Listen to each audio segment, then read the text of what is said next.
Here's mine. All in order? Stand for the pledge of allegiance. To the flag of the United States of America and to the republic for which it stands, one nation, under God, indivisible, with liberty and justice for all. Roll call.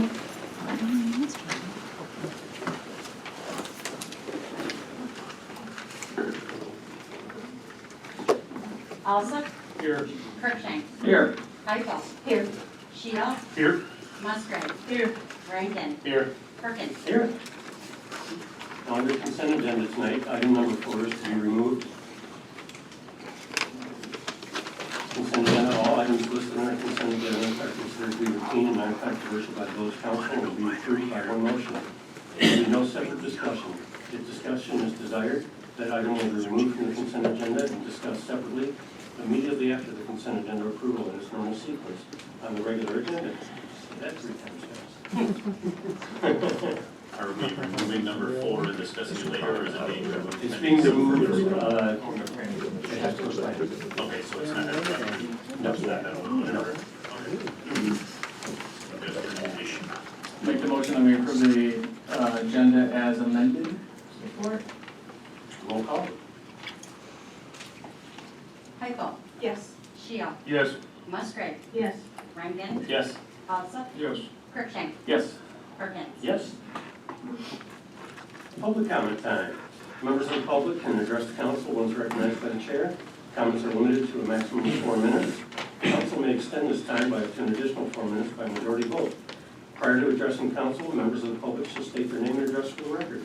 Do we have any public comment? Yes, sir. Well, I'm lucky to be the first up.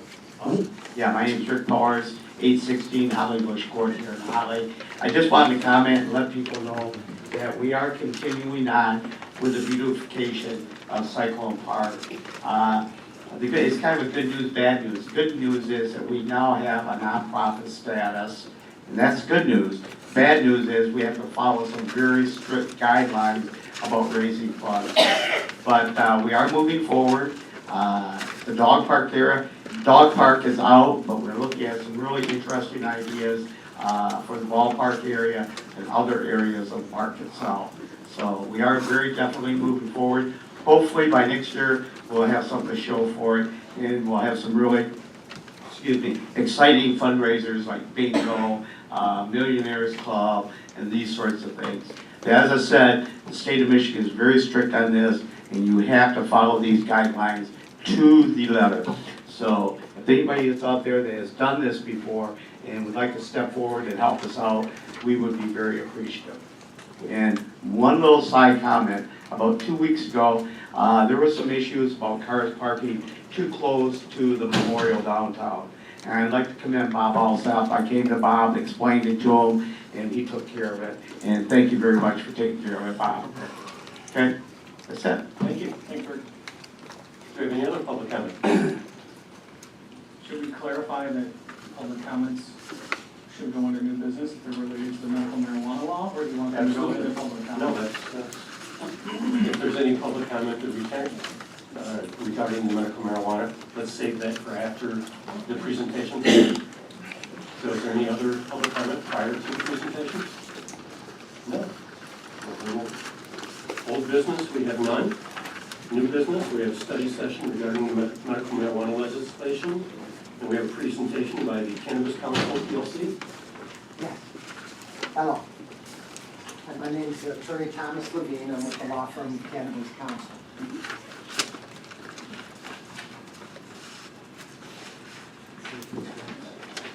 I think, Mr. Levine, that's probably just for the projector. You might want to maybe take the mic, it's portable, over, if you just want to stand or sit right there. You can take the whole stand if you'd like, so you don't have to hold on to it. Okay. Okay, so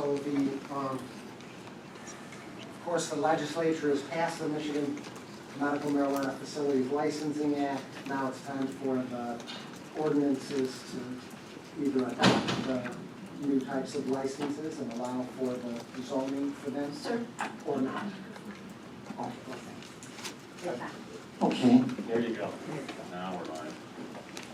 Okay, so just to try to begin with general context. I know that this is a highly controversial area. It seems all too often that people don't come around until they themselves get cancer or they themselves have a child with seizure disorder. So hopefully that doesn't happen here. As political leaders, we would hope for empathy. I know that there has been a long history of the criminalization of this, and so that really does complicate the matter, but now it's crystal clear. These new licenses, unlike the old Medical Marijuana Act in which these dispensaries were not in a clearly legal position, these new licenses, on the other hand, will really clarify that so that the provisioning centers will be legal to sell to any patient or caregiver that comes in the store. So, but only patients and caregivers. It is a medical act. There is over 250,000 patients right now in Michigan, and it continues to grow. I think that number's a little low because they're 2-year cards. 41,000 caregivers.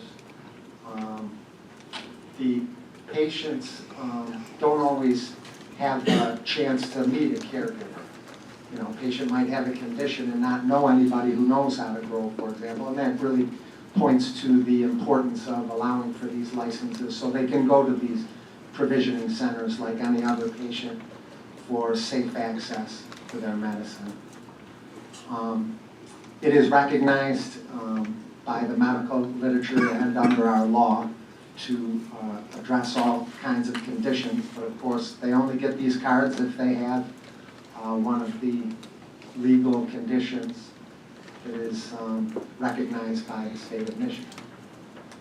So the latest Quinnipiac University poll as of April 2017, there was overwhelming support from the public, with 94 to 95% in favor of allowing adults to use it for medical purposes.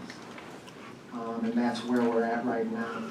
They also, large numbers, opposing the enforcement of federal laws and wanting to reduce the marijuana from Schedule I. In Michigan, the Michigan Medical Marijuana Act passed by an overwhelming majority in all 83 counties. Some of the big concerns, of course, you want what's best for your community. One legitimate issue that has been risen is the whole, we want to protect our kids. I'm a father, I have 3 children myself. We don't want our children having access. The current situation is not working. Children have easier access to marijuana than they do alcohol right now. I mean, you have to have a license to get alcohol, but they buy the marijuana on the streets. That's why we want licensed provisioning centers to replace that black market that exists today. That black market is where the kids are, can also access other illegal drugs. These provisioning centers, you're not going to see anything like that. You're not going to see heroin or sales to unlicensed people. These licensees are going to value these licenses. Why would they risk a license and to divert it to some teen? It's just not going to happen. But right now, that's what's happening. So you're really solving the teen access issue. In the state of Colorado, teen use has gone down after it's been more normalized now in Colorado. Kids in their rebellion, it's no longer a rebellion maybe, I don't know. I don't know how to explain it, but that's the stats. So handout 1 indicates several of the studies concerning teen access and how legalizing it does not increase teen access. Child overdose from alcohol was during prohibition of alcohol. That was a big problem. The regulation of alcohol saw a decrease in that. So it follows. Marijuana is not a gateway drug to other drugs. Handout 3 has the peer-reviewed studies concerning that. Another legitimate concern that has been bandied about over the decades. I guess alcohol is the one that makes you do stupid things, as the statistics are starting to show. The other matter is, again, we're concerned with our kids, our youth, there was some banter about the IQ of youth, so they did another study, and handout 4 indicates that it does not cause a problem in diminishing the IQ of our youth. Now, cannabis and driving, another legitimate issue to be concerned of here. Handout 5 has a number of studies basically showing that, for example, in Colorado, where adult use is permitted, fatal automobile accidents have gone down, have decreased. One of the largest domestic studies by the National Highway Traffic Safety Administration determined that THC drivers possess no elevated risk of accident when you factor in all the other variables. So, just one concern after another has really been studied. We're not the first state to see this, so we're lucky in that regard. We've seen Colorado go through it, and Washington, and the sky has not fallen, and patients are finally getting access to a medicine that's more appropriate for their needs. Texting and driving is much worse than marijuana. That was one of the worst causes of accidents. So again, the peer-reviewed studies are the ones that we want to point to, and basically it's just not panning out. The cannabis and driving, for example, is not becoming an issue. Said it was shutting down. It didn't shut down.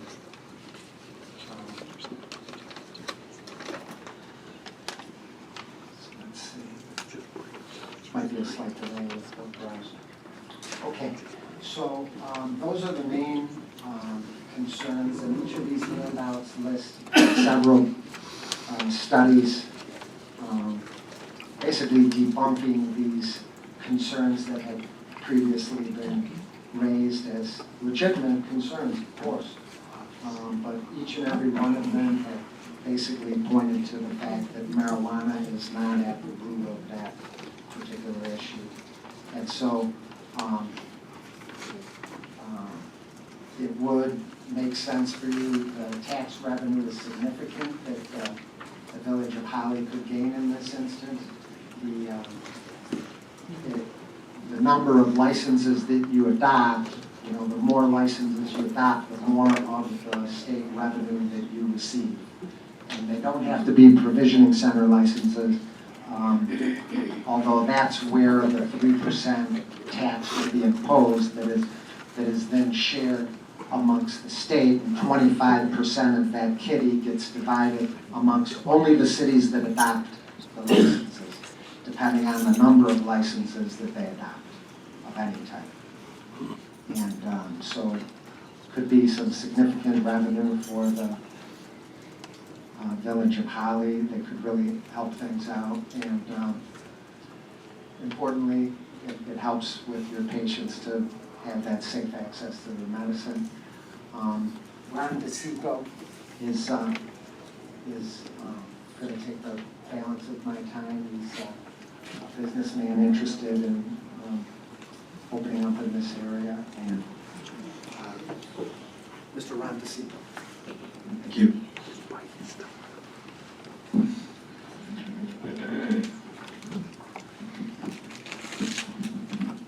Good evening. Good evening. My name is Ron DeCito. I would greatly appreciate the opportunity to service your community with the Provisioning Center. I have a lifetime commitment to caring for the sickening firm. I currently own and manage several interrelated companies dedicated to that goal. I currently own and manage a hospital-based home care and hospice. I own and manage a medical gas company with a wholesale drug license. I currently own a home medical equipment provider with also a wholesale drug license.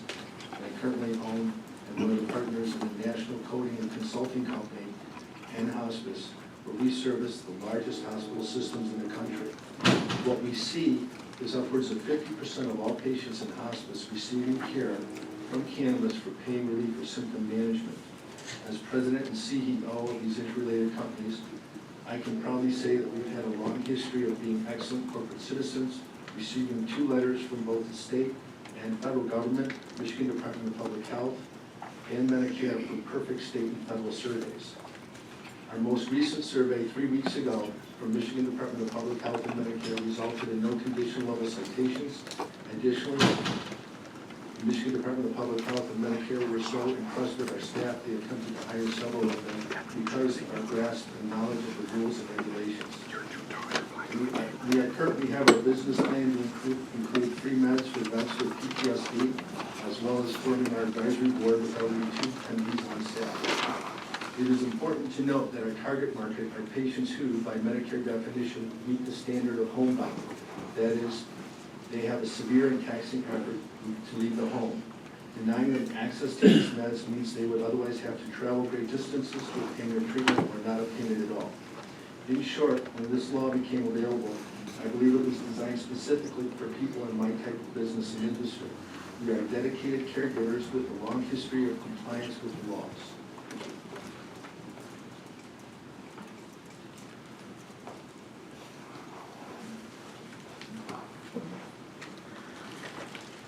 Who do we have next up here? Evergreen Management.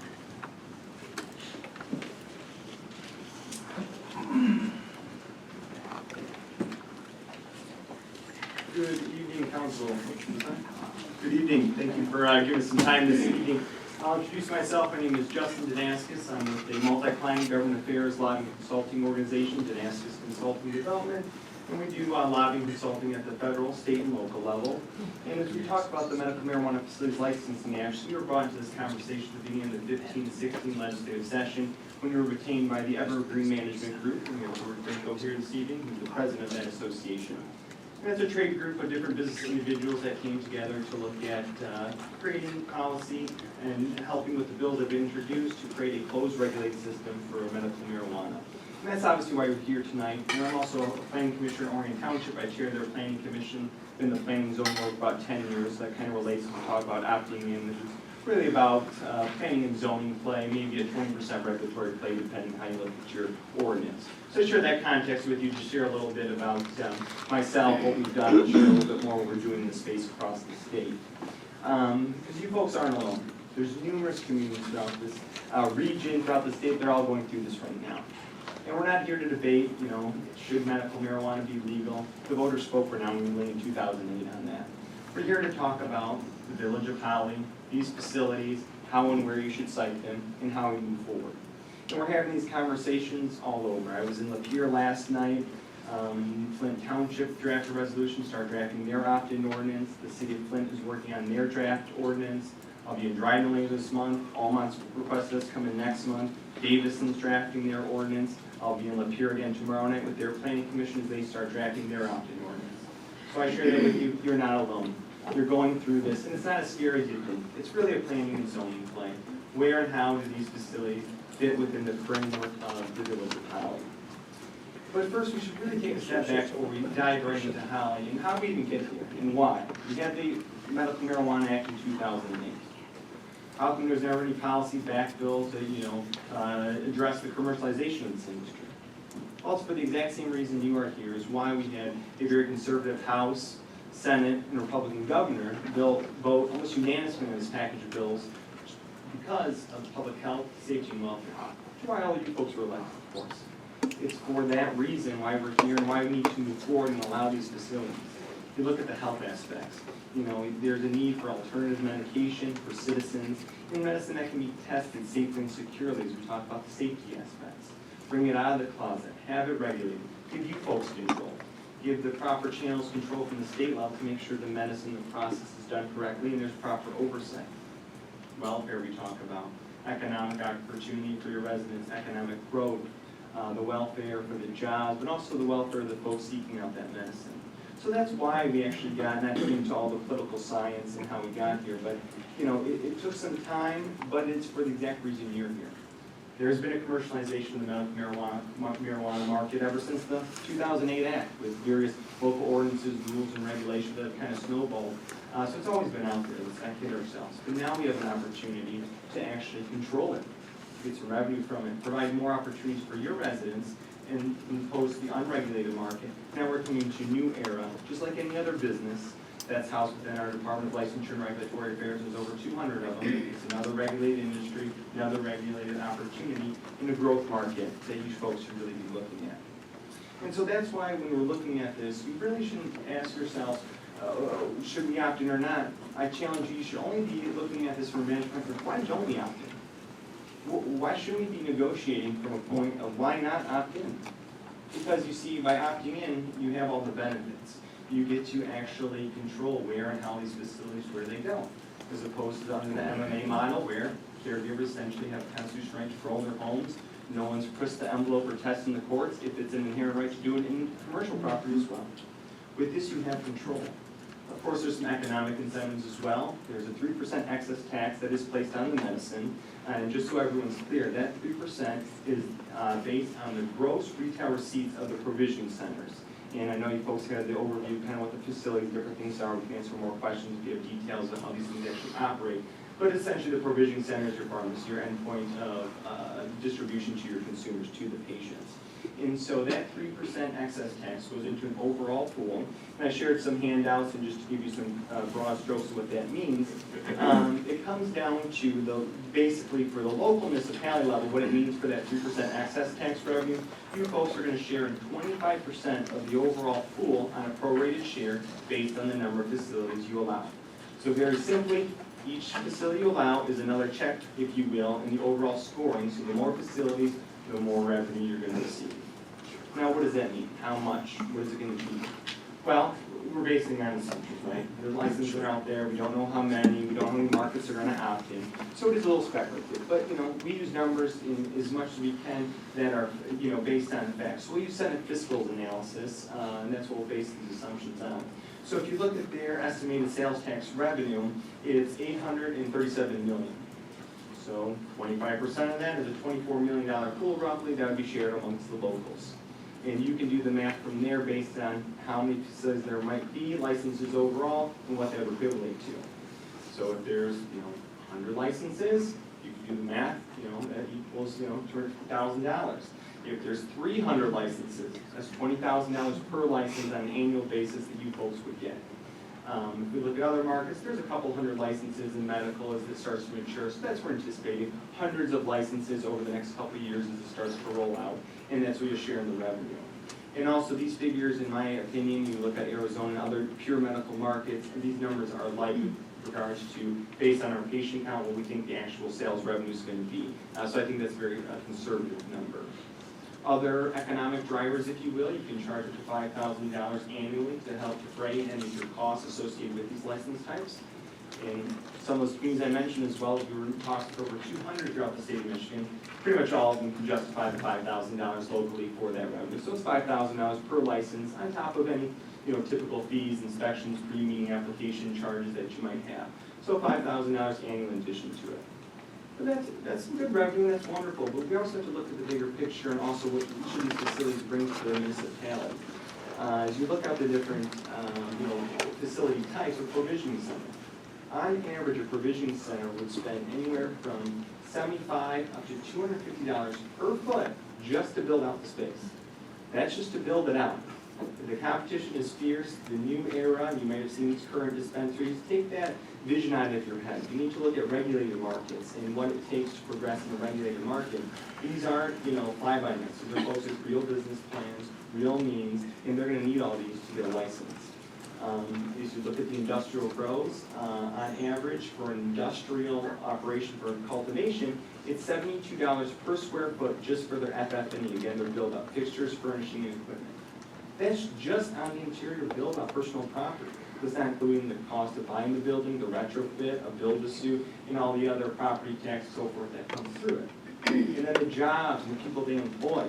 No one's getting minimum wage in any of these facilities. I've yet to visit one facility where the lowest man on the total poll is even getting minimum wage. The good news is, it's a new exciting industry and there's money there.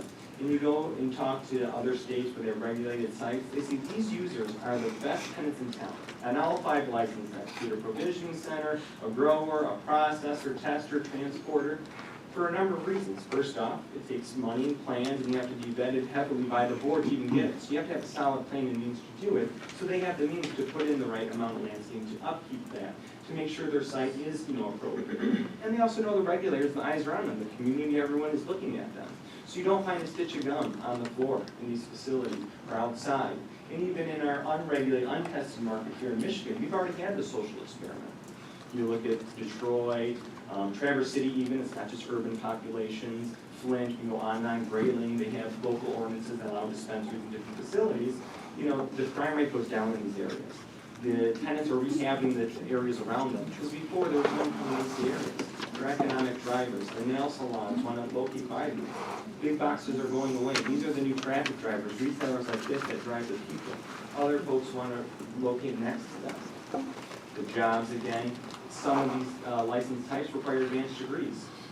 To even have a license, it's a prerequisite. You have to have advanced degrees for certain license types to have these different facilities.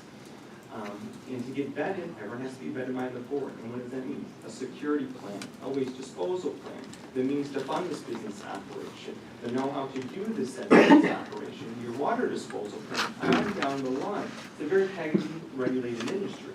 And the good news is, that's not on your back to shoulder that regulation to do the enforcement. Just like you don't have to for your oil repair shops. If that oil separator isn't right, we're polluting the groundwater, potentially drinking water for a lot of people. A dry cleaner. I love them, but you look at the chemicals and things they use in there, if it's not done properly, we're looking at a very big public health, safety, and welfare issue. On down the line with the regulated industries, they are going to be heavily regulated. Not only by the Department of Licensure and Regulatory Affairs, by the Michigan State Police, as well as they'll do MUOs with different departments, in particular our agricultural department, to do the enforcement and look for the certain things. So there's going to be plenty of oversight for these facilities. This is what I want to paint you. What does it look like? We're here to talk about the MMFLA, the facility types, and what your ordinance might look like. So you need to really look in that context. Because by opting in, you gain all these things. You gain the control and regulation. You gain that economic opportunity. You're providing for the public health, safety, and welfare of your citizens that voted overwhelmingly back in 2008 for this. As well as the polls have been shared, we can cite numerous others that only continue to increase the public's will, for these different types of facilities. So that's really what I encourage you to be, position yourself. Why wouldn't we opt in? Because if you don't opt in, you get all the other stuff. Medical marijuana, and folks that use it recreational as well, business community, and every community across this nation from our fabric. It's not going anywhere. You have a constitutional right to, if you're a patient or a caregiver, to grow your marijuana in your home. It's not going anywhere. So by not opting in, you have no control. You have no economic opportunity. Your residents, your business opportunities are all going to go to your surrounding communities, some of them I cited earlier, and all your revenue goes there, and then just bring the product back in, and you get no control, no money, no opportunity, nothing from it other than unregulated, market that exists today. And so hopefully we can serve as a resource. You start navigating these waters. We have numerous model ordinances. Some have already been adopted in communities. We literally, our firm is in communities every night working on these different things. Communities are calling us. We make no qualms, as I said earlier. We work with the Evergreen Management Group in industry that are looking for opportunities. Folks that want to invest here, folks that are residents, folks that want to continue to invest and look at different business lines to continue the growth of Holly and make sure that they're bringing quality facilities. But rest assured, whatever you set at the local level for your regulatory, whatever process you want to set for your oversight, rest assured they have to pass the licensing board. and it's gonna be very strict, it's gonna be difficult, but it's not just a rich man's game. If you have the right things, the right protocol, folks can get into this. We set it up for a free market. But with that, they have to make sure they have the means and the program and things set up so they can survive, which is a wonderful position to be negotiating from. I encourage you to act now. There's nothing that's really going to come from the state. Director Shelley Egerton, the director of our entire Department of Licensure and Regulatory Affairs, continues to say, we were just at a conference on Sunday with her, had lunch, and she publicly stated again, the rules and regulations aren't going to dictate to the local planning and zoning regulatory play. If you're looking for some more direction from the state or the rules promulgation, you're not going to see it. We're going to be under emergency rules flat out, which means the department sets the rules in their first 6 months period. And what are we going to be focusing on? This isn't our first rodeo in setting up rules for a regulatory industry. We do it all the time. Our firm, so is the state. We're going to be looking at security, testing, transportation, and a transition plan. You folks still have the control of your signage, right? Now the state will also, get into advertising and those things. But you folks can set, obviously, your own local signage, different advertising, those sort of things. You obviously, can't supersede if and when the state sets something, but you have control over these things that might directly affect the framework of your community as you look at your, master plan or sign ordinances. So you still have that control. Also, local law enforcement at any time can go into any of these facilities unannounced. They can go in there, check them out, look, do whatever they want, unannounced at any time. So with this knocking in, you get all this control, you get these things. And that's why I urge you to position yourselves and really look at it from why don't you got it. So with that, we'll have to answer any questions for you. I know it's more of a presentation, but if we can be a further resource, tell you more about the facilities, how other communities are doing it. It's really a planning and zoning play pretty much at the end of the day, almost 80–90%. And then as far as you want to really get into a regulatory process of an application, how much vetting you want to do at the local level. But again, it's pretty well vetted at the state level anyways, for that person to get this set license. And we also brought George, of course, to answer your questions from industry perspective as well. So hope to be a good resource for you, and I commend you on continuing these conversations, because now is the time. If you wait, all you're doing is letting that phone ring off the hook, and people are continuing to try to drive that conversation forward. So I commend you for the position you're in and continue to move forward in this ordinance. Thank you very much. Wonderful. Thank you. Mr. Clem?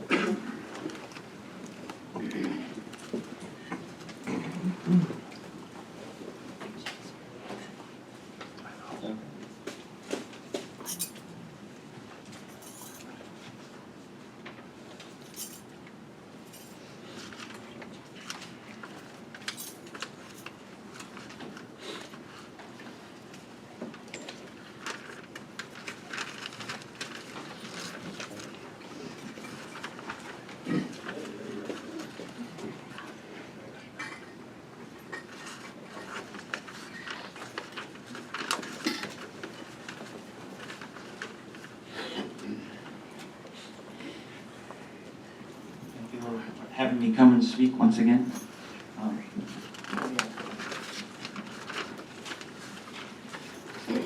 So I work for the Holly Area Community Coalition, which is a drug and alcohol prevention agency, which concentrates mostly on youth and youth use. But we do many community events throughout Holly, as all of you know. I'm just not here to want to start a new business. I'm not someone that's not compassionate. This is not someone just coming to complain again. But I am a certified prevention specialist through the state of Michigan. I have a bachelor's degree in secondary education. I've been in the prevention field for 16 years. So this is what I do for a living. And every time I talk about medical marijuana, I say that I am not against true medical marijuana use. This is not my issue with what we're talking about tonight, or nor has it ever been. There's been many studies done that show that the components of marijuana proved to have medical benefits to them, mostly CBD, but also THC in some cases, and certainly within terminal cases. I'm not against that use, but that's not why I'm here tonight. This is not about those who use already or who may use even recreationally occasionally. This is not about calling anyone in our community a bad person, or that they would want or let anything bad happen to somebody within our community. This is not about comparing marijuana to other drugs, legal or not, to say that it's worse or that it's better. What this boils down to is unintended consequences and the question of are we sure we need more in our little community for a place where we already have medical marijuana? And why does this need to go further? So I want to give some resources first to look at generally, and you can, obviously you guys know, you can get to my PowerPoint, it has all my sources in it, but just these sources to look at generally about marijuana, because this is mostly about furthering medical marijuana tonight. These are sources that you can look up about the consequences of marijuana. You can see the true data from Colorado from there, the newest newsletter from the Office of Highway Safety, and where I get much of my information from the SAM website and the NIDA website. But tonight I want to speak to the fact that we already have medical marijuana law and policy here in Michigan that people are already taking advantage of. To great, and according to the first presenters, in growing numbers. It's growing already, and we voted on that. This is not going away no matter what communities decide. The new acts add to that. At this point, anyone can get a medical marijuana card. They can have a caregiver, they can be their own caregiver, and there's not been an outcry of people who cannot get their marijuana. There will be people who do tell truly sad stories, truly about their loved ones, their dads, their wives, their grandmas, with cancer and other ailments. And I understand both my oldest brother and my father died way too young from cancer. And I understand that. And they will say how they could only get relief from marijuana use in their dying days. And again, I don't have an issue with that. But the fact is that those people did not have trouble getting their marijuana for their use. So why do we need to open this up more and commercialize it more? There's not a shortage in being able to get a medical marijuana card. In fact, there are places like a festival that's going to be in Clio soon where you can go and get your medical marijuana card right there on the spot. The communities all around us have all said no to this. They have said, we don't want to be the guinea pig for this, and this doesn't need to expand. So are we sure that Holly wants to be the guinea pig out of all the surrounding communities? We don't even have all the answers. The gentleman at the last one spoke at the council meeting, said he was not sure about some of these things. We don't know until the lower committee continues to meet. So are we sure we want to say yes to something that we don't know everything about yet? Why do we need to commercialize it more by putting up storefronts or grow operations or any part of the industry? And I can answer that because it's part of an industry. This move will do nothing more but to help. This move will do nothing more to help those who need marijuana medically, because you still need to get a medical marijuana card, but this will only make it a more commercialized industry. And some of these operations don't even directly benefit the people here in our community. And research of the efficiency of cannabinoids is not focused on the raw, crude marijuana, but on individual components that have medical use and that has already given us things like Marinol and Sativex, which are not synthetic, but derived from the marijuana plant, a strain high in THC, the other in CBD, and they're already available. It's clear to anyone following this that it's possible to develop marijuana-based medications in accordance with modern scientific standards. And many more legitimate medications are just around the corner with that. One is due out this year. It's called Epidiolex. It's produced by GW Pharmacies. They have a complex purification system to remove the THC so that it contains at least 98% CBD. And GW is concerned that the presence of THC may be harmful to children with brains already stressed by things like epilepsy, which is why they continue to develop this product. The list of what just these 3 prescriptions can help with is nausea and vomiting for patients in cancer treatment, appetite stimulant for AIDS patients, treatment to ease neuropathic pain and spasticity in multiple sclerosis patients, pain treatment in adult patients with advanced cancer who experience moderate to severe pain. When Epidiolex, which is pretty much pure CBD, is being used for anti-obesity, gum protection, neuroprotection, anti-inflammatory, to reduce atherosclerosis, anti-anxiety, antipsychotic, antidepressant, anti-tumor, and anti-metastasis uses. And there's great work being done in extending safe and more healthy use of marijuana plant that contains much less of the dangerous, unhealthy uses of the plant. Plus all this, we already have the medical marijuana caregiver system set up. They can have the 6 plants at a time for a patient. The average is about 2 to 4 ounces. 1 ounce of marijuana gives you about 40 normal-sized joints. And that equals about 480 to 960 just for those plants for a year, just for those 6 plants. Plus, we need to remember that there's not one health profession that thinks smoking raw marijuana is a health benefit to anyone. Some of those, here I have the quotes from some of them here. ACS is supportive of more research into the benefits of cannabinoids. The ACS does not advocate the use of inhaled marijuana or the legalization of marijuana. The Glaucoma Foundation, marijuana or its components administered systematically cannot be recommended without a long-term trial which evaluates the health of the optic nerve. Although marijuana can lower IOP, its side effects and short duration of action, coupled with a lack of evidence that its use alters the course of glaucoma, preclude recommending this drug in any form for the treatment of glaucoma at the present time. The Center for PTSD and Veterans Affairs, marijuana use for medical conditions is an issue of growing concern. Controlled studies have not been conducted to evaluate the safety or effectiveness of medical marijuana for PTSD. Thus, there is no evidence at this time that marijuana is an effective treatment for PTSD. In fact, research suggests that marijuana can be harmful to individuals with PTSD. The American Psychiatric Association, there's no current scientific evidence that marijuana is in any way beneficial for treatment of any psychiatric disorder. Current evidence supports a strong association of cannabis use with the onset of psychiatric disorders.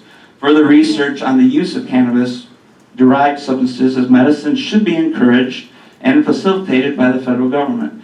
The adverse effects of marijuana must be simultaneously studied. No medication approved by the FDA is smoked.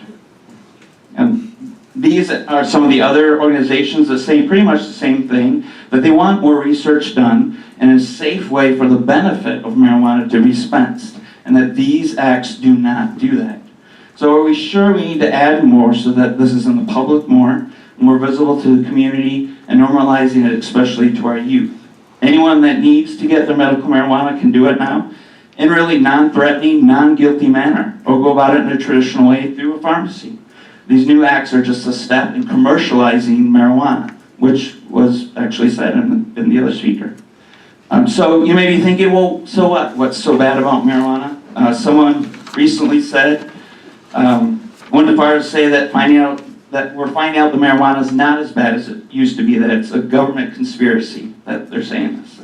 The speaker actually from the firm last time at the council meeting said that students in Colorado now have a choice. They no longer have to go out and get drunk, but now can stay in and get high.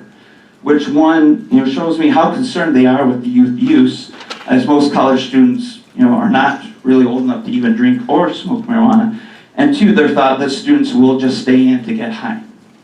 But quite the opposite is true about the findings about marijuana and its consequences. It's not old news.